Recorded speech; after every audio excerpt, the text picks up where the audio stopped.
दरवर्षी आषाढी वारी आळंदी ते पंढरपूर करत असतो आणि आज निघालो आहोत आळंदी ते पंढरपूर वारीसाठी। या ठिकाणी आलेले सोबत येणारे भक्त आहेत त्यांचं सुद्धा कुमकुम तिलक लावून स्वागत। आणि आता प्रवासाला पंढरपूर दर्शन करून नंतर जायचं आळंदी आणि आळंदीहून मग वारीमध्ये पायदळ वारी करायची पंढरपूरपर्यंत।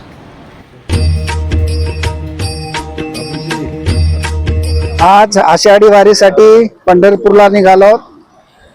संत ज्ञानेश्वर महाराज पालखी सोहळा आळंदी ते पंढरपूर आज सुरुवात झालेला आहे आणि त्या सोहळ्यामध्ये सहभागी होण्यासाठी आज आमचे सगळे भक्त मंडळी, आमचे पांडव, हिम्मत पाटील, माधवराव गोळी, गजानराव कावरके, माधव मास्तर, जना पाटील आणि सगळ्यांच्या या ठिकाणी सगळ्यांची आतापर्यंत सगळी गाडीची झेंडे बांधणे सगळी सेवा केली आमच्या बिस्मिल्लाने।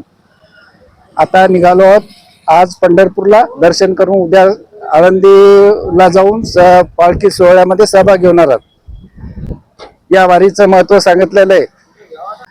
पंढरीची वारी आहे माझे घरी, अनेक न करी तीर्थ व्रत, व्रत एकादशी करीन उपवासी, गाईन अहर्निशी नाम तुझे, नाम विठोबाचे घेईन मी वाचे, नाम विठोबाचे घेईन मी वाचे, बीज कल्पांतीचे तुका म्हणे। संत तुकाराम महाराजांनी या वारीचं महत्व या अभंगामधून विशद केलेलं आहे आणि त्याच वारीमध्ये सहभागी होण्यासाठी आज आम्ही निघालो आहोत। वारीमध्ये पैदल वारीमध्ये आम्ही प्रवास करणार आहोत आणि वारीचा आनंद घेणार आहोत।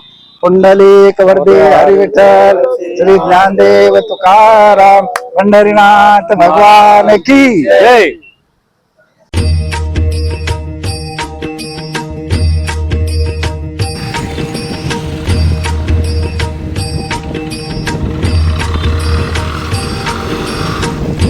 आणि संत ज्ञानेश्वर महाराज पालखी सोहळ्यामध्ये सहभागी होण्यासाठी आमची गाडी आता निघालेली आहे। नाको ही गाडी दाखव।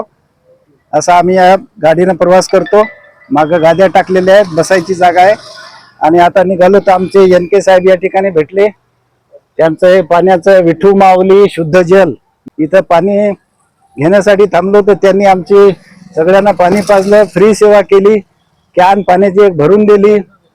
वारीच्या मार्गावर लागलं की तुम्हाला सगळे सहकार्य करणारे भेटतात। असा आता प्रवास आमचा पंढरपूर पर्यंत, आळंदी पर्यंत आणि वारीमध्ये असा होत राहील। आणि असे वेगवेगळे माणसं, भेटलेले माणसं, चांगली माणसं, वारकरी, संत, महात्मे, कीर्तनकार, प्रवचनकार या सगळ्यांचं दर्शन या व्हिडिओच्या माध्यमातून मी आपल्याला घडवण्याचा प्रयत्न करणार आहे। तर चला, जय हरी जय हरी पुंडलिक वरदे हरी विठ्ठल, श्री ज्ञानदेव तुकाराम, पंढरीनाथ भगवान की जय।